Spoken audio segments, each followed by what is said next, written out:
Neyyattinkara police register ചെയ്ത കേസുണ്ട്, man missing. ആ കേസിന് ഒരു തീരുമാനമായിരിക്കുന്നു.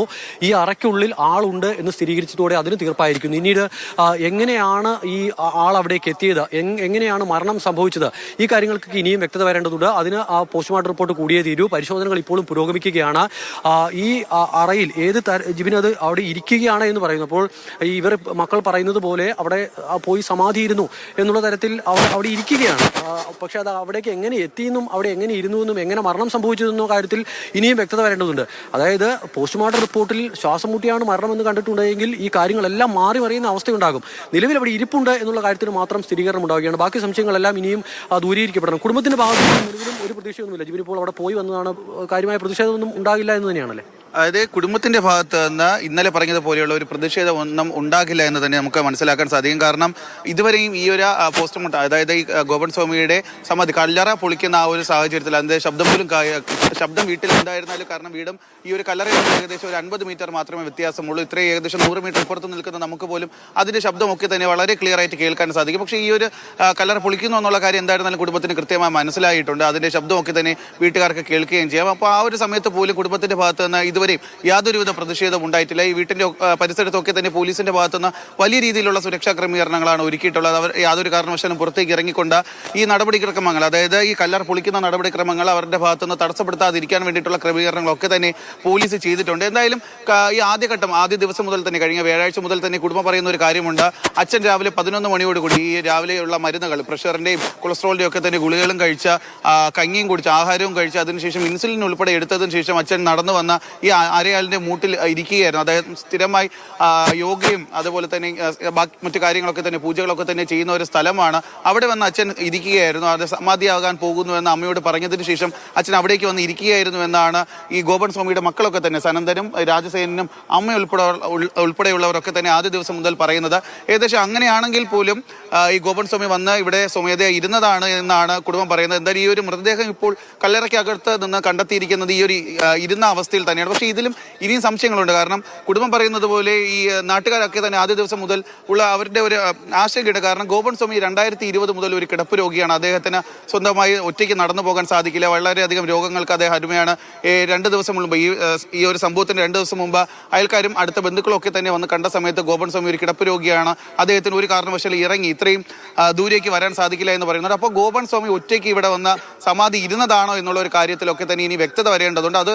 അതിന് ഈ മൃതദേഹം പുറത്തെടുത്ത് പരിശോധിച്ചാൽ മാത്രമേ സാധിക്കുള്ളൂ. ഇപ്പോൾ ഈ ഗോപൻ സ്വാമിയുടെ ഒരു പ്രദേശവാസി കൂടി നമ്മോട് ചേരുന്നുണ്ട്. ചേട്ടാ, ആദ്യ ദിവസം മുതൽ തന്നെ ഈ നാട്ടുകാരെന്ന നിലയിൽ നിങ്ങൾക്ക് വലിയ രീതിയിലുള്ള ആശങ്കകളുണ്ടായിരുന്നു. കാരണം ഇത് ഒരു സ്വാഭാവികമായ മരണമാണ്, അല്ലെങ്കിൽ കുടുംബം പറയുന്നത് പോലെ ഗോപൻ സ്വാമി തനിയെ ഇവിടെ വന്നിരുന്ന സമാധിയായതാണ്. ഇപ്പോൾ നിങ്ങൾക്ക് എന്താണ് ഇപ്പോഴത്തെ ഒരു നമുക്ക് അതിനെക്കുറിച്ച് കാര്യം? അദ്ദേഹത്തിനെ സ്നേഹിക്കുന്ന ഒരുപാട് ആൾക്കാരുണ്ടായിരുന്നു. അദ്ദേഹം ആറാലമൂട് മാർക്കറ്റിനകത്ത് ചുമട്ട് തൊഴിലാളിയായിരുന്ന ആളാണ്. അപ്പോൾ അവിടെ ഹിന്ദുക്കളും മുസ്ലിങ്ങളും ഒക്കെ അദ്ദേഹത്തെ ഒരുപാട് സ്നേഹിക്കുകയൊക്കെ ചെയ്തിരുന്നു.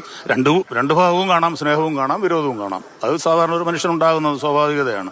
പക്ഷേ എന്നാലും കാര്യം നാട്ടുകാരെന്നുള്ള നിലയ്ക്ക് നാട്ടുകാർക്ക് ഇതിനെക്കുറിച്ച് അറിയാനുള്ളൊരു ആകാംക്ഷയുണ്ട്. കാര്യം അതിനകത്ത് സംഭവിച്ചത്, ഇവർ വാൾ പോസ്റ്റ് കണ്ടിട്ടാണ് ജനങ്ങൾ, ഞാൻ തൊട്ടപ്പുറത്ത് താമസിക്കുന്നു, അപ്പം ജനങ്ങൾ അറിയുന്നത് വാൾ പോസ്റ്റ് കണ്ടിട്ടാണ് അച്ഛനിങ്ങനെ സമാധിയായെങ്കിൽ ആ നാട്ടുകാരറിയണ്ടേ എന്നുള്ള രീതിയിൽ നാട്ടുകാർ വന്ന് നോക്കുമ്പോഴത്തേക്കാണ് ഇവിടെ ഒരു കല്ലറയും കെട്ടി ഒക്കെ റെഡിയാക്കിയിട്ട് ഇവർ വളരെ രൂക്ഷമായ രീതിയിലുള്ള സംസാരവും കാര്യങ്ങളും ഒക്കെ നാട്ടിലറിയിക്കേണ്ട കാര്യമൊന്നുമില്ല. അച്ഛൻ സുഖമില്ല കിടന്നപ്പോഴത്തേക്ക് നിങ്ങളാരും അന്വേഷിച്ച് വന്നില്ലല്ലോ.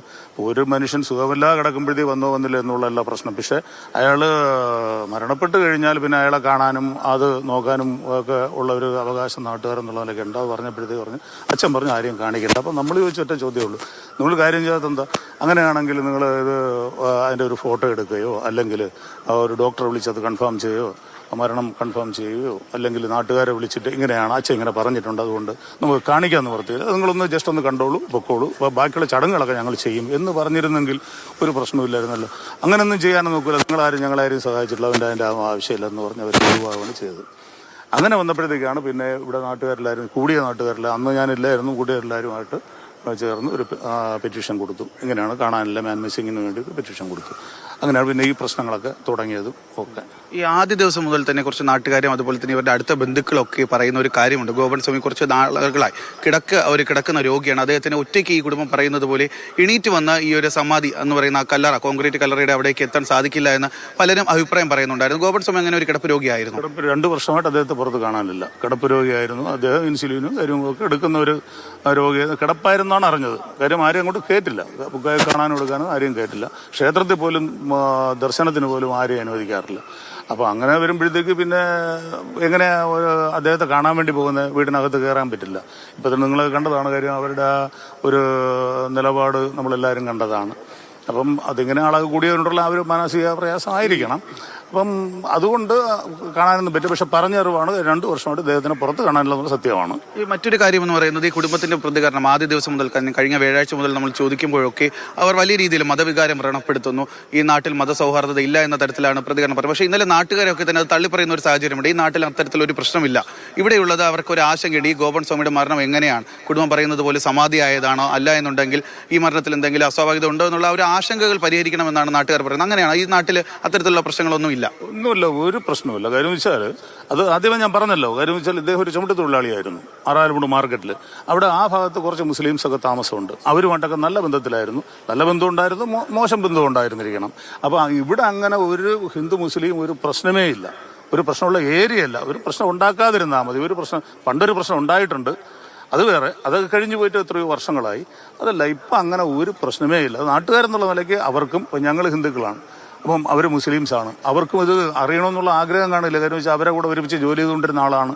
അപ്പം വർഷങ്ങളായിട്ട് പിന്നെ ഇപ്പം ഇങ്ങോട്ട് മാറി അയാളൊരു ക്ഷേത്രമൊക്കെ വെച്ചിട്ട് താമസിക്കുകയാണ്. പക്ഷേ മരണപ്പെട്ടു എന്ന് പറയുമ്പോഴത്തേക്ക് എന്തായാലും അറിയാനുള്ളൊരു ആകാംക്ഷ ഉണ്ടാവും എന്താണെന്നുള്ളത്. പ്രത്യേകിച്ചും ഇങ്ങനൊരു സാഹചര്യത്തിൽ ഒരു കല്ലറയും കെട്ടി ഇരുന്ന് സമാധിയായി എന്നൊക്കെ പറയുമ്പോഴത്തേക്ക് അതെങ്ങനെയായിരുന്നു ആള്. പിന്നെ ഇതിനിടയ്ക്ക് വേറൊരു കാര്യം കൂടെ നാട്ടിൽ പ്രചരിച്ചിട്ടുണ്ടായിരുന്നു. കാര്യം ഇദ്ദേഹം മുക്കുന്നിമലയിൽ അവിടെ എവിടെയോ ഒരു ആശ്രമം എന്തോ ഉണ്ട്, അവിടെ മരുത്തോമലയിൽ ഉണ്ടായിരുന്നു. ഇവിടുന്ന് രാത്രി കാലങ്ങളിൽ വാഹനം വരാറുണ്ടെന്നൊക്കെ ഇങ്ങനെ അയൽവക്കത്തുള്ള വീട്ടുകാരൊക്കെ പറയാറുണ്ട്. അപ്പം വന്ന് കൊണ്ടുപോയിരിക്കാം, അവിടെ ആയിരിക്കും, ഇതൊരു പ്രഹസനമാണ് എന്നുള്ള രീതിയിലും ഒരു സംഭാഷണം ഉണ്ട്. അതാണ് ഏറ്റവും കൂടുതൽ ബലപ്പെട്ടത്. അങ്ങനെ വന്നപ്പോഴത്തേക്കാണ് എന്തായാലും കല്ലറ പൊളിച്ച് നോക്കണം എന്നുള്ള ആ ഒരു രീതിയിലേക്ക് വന്നത്. അതുകൊണ്ടാണ് ഇവിടെ അങ്ങനെ ഈ പറയുമ്പോൾ ഒരു ഹിന്ദു മുസ്ലിം പ്രശ്നമേ ഇല്ല. അവർക്ക് കാണണം തോന്നി, അവർക്ക് കാണണമല്ലോ. ഇപ്പം നമ്മളിപ്പോൾ ആറാലുമൂട് ജമാഅത്തിനകത്തൊരു പ്രശ്നം നടന്ന് നമുക്ക് അവിടെ ഒരു സംഭവം നടക്കുമ്പോൾ നമ്മൾ ചെല്ലുമ്പോഴും നമ്മൾ നീ ഹിന്ദുവാണ് മാറുന്നില്ല എന്ന് പറഞ്ഞു കഴിഞ്ഞാൽ അവിടെ പ്രശ്നം. ഇവിടെ അങ്ങനെ ഇപ്പം ഇവിടെ വന്ന് കണ്ടതിൽ ആരെയും ഇവിടെ ബാക്കിയുള്ള ഹിന്ദുക്കൾ കുറച്ച് പേരൊക്കെ പിന്നെ പ്രശ്നങ്ങൾ ഉണ്ടാക്കി എന്നുള്ളതേ ഉള്ളൂ. പക്ഷെ അതൊക്കെ ഒരു ഇതിനു വേണ്ടി ചെയ്തു എന്നുള്ളതിൽ അങ്ങനെയൊന്നും ഒരു കാര്യമില്ല. ഒരു പ്രശ്നവും ഇവിടെ ഇല്ല. മൂർത്തി അത് തന്നെയാണ് ഈ പറയുന്നത് പോലെ തന്നെ ഗോപൻ സ്വാമിയുടെ മക്കളൊക്കെ തന്നെ, പ്രത്യേകിച്ച് സനന്ദനും രാജസേനും ഒക്കെ പറയുന്നത് പോലെ ഈ നാട്ടിൽ അത്തരത്തിൽ മതങ്ങൾ തമ്മിലൊരു പ്രശ്നമില്ല. ഇവിടെ ജാതിപരമായ പ്രശ്നങ്ങളൊന്നും തന്നെ. എല്ലാവർക്കും അറിയേണ്ടത് ഇത്രയും വർഷക്കാലം ഈ ആറാലുമൂട് എന്ന് പറയുന്ന സ്ഥലത്ത് ഗോപൻ സ്വാമി താമസമായിട്ട് ഏറെ വർഷങ്ങളായി. അപ്പോൾ ഇവിടെ അദ്ദേഹത്തിന് ഒരു ക്ഷേത്രം ഉണ്ടായിരുന്നു. ഇവിടെ എല്ലാവർക്കും അറിയാവുന്ന ഒരാളാണ്. അദ്ദേഹത്തെ ആചാര്യനൊക്കെയാണ് ഈ നാട്ടിലുള്ള പലരും ഒക്കെ തന്നെ വിളിക്കുകയും ചെയ്തത്. അപ്പോൾ ഇത്രയും വർഷക്കാലം തങ്ങളുടെ നാട്ടിലുണ്ടായിരുന്ന ഒരാൾ പെട്ടെന്ന് അദ്ദേഹത്തിന് എന്ത് പറ്റിയെന്ന് അറിയാൻ സാധിക്കുന്നില്ല. അദ്ദേഹത്തെ ഈ നാട്ടുകാരൊക്കെ അറിയുന്നത് വെള്ളിയാഴ്ച രാവിലെയോടുകൂടി ഈ വീടിന്റെ പരിസരത്തൊക്കെ ഈ നാട്ടിലൊക്കെ തന്നെ പ്രത്യേകിച്ച് ഗോപൻ സ്വാമി സമാധിയായി എന്ന തരത്തിലുള്ള ഒരു പോസ്റ്ററൊക്കെ തന്നെ നാട്ടിന്റെ പല ഭാഗങ്ങളിലും ഒട്ടിച്ചിട്ട് ഇത് കണ്ടാണ് പലരും അറിയുന്നത് ഗോപൻ സ്വാമി ഈ മരണപ്പെട്ടു എന്നുള്ള ഒരു കാര്യം. അപ്പോൾ അതൊക്കെ തന്നെ വ്യക്തമാക്കുന്നതിന് ഈ ഒരു ആശങ്കകൾ അവർക്ക് അറിയണം. കാരണം ഇത്രയും വർഷക്കാലം അവരുടെ നാട്ടിൽ ജീവിച്ചിരുന്ന ഒരാൾ മരണപ്പെട്ടു. അങ്ങനെ മരിച്ചിട്ടുണ്ടെങ്കിൽ അദ്ദേഹം എങ്ങനെയാണ് മരിച്ചത്? ഇവിടെ വന്ന് നോക്കുമ്പോൾ അവസാനമാവുകയാണ് ജിബിൻ ഈ ഒരു നീക്കത്തിലൂടെ ഉണ്ടാവുന്നത്. കോടതിയുടെ പ്രത്യേക നിർദ്ദേശപ്രകാരം ഈ നടപടിക്രമങ്ങളൊക്കെ അവിടെ നടക്കുകയാണ്. ഗോപന്റെ മൃതദേഹം ആ കല്ലറയ്ക്കുള്ളിൽ നിന്ന് കണ്ടെത്തിയിട്ടുണ്ട്. ഏറ്റവും ആദ്യം നമുക്ക് ലഭിച്ച വിവരം അതാണ്. ഇരിക്കുന്ന നിലയിലാണ് മൃതദേഹം എന്നതാണ് വിവരം. മാത്രമല്ല നെഞ്ചോളം പൂജാദ്രവ്യങ്ങളും ഭസ്മങ്ങളും കൊണ്ട് മൂടിയ നിലയിലുമാണ് മൃതദേഹം കണ്ടെത്തിയത് എന്നാണ് ഏറ്റവും ഒടുവിലായി നമുക്ക് ലഭിക്കുന്ന വിവരം.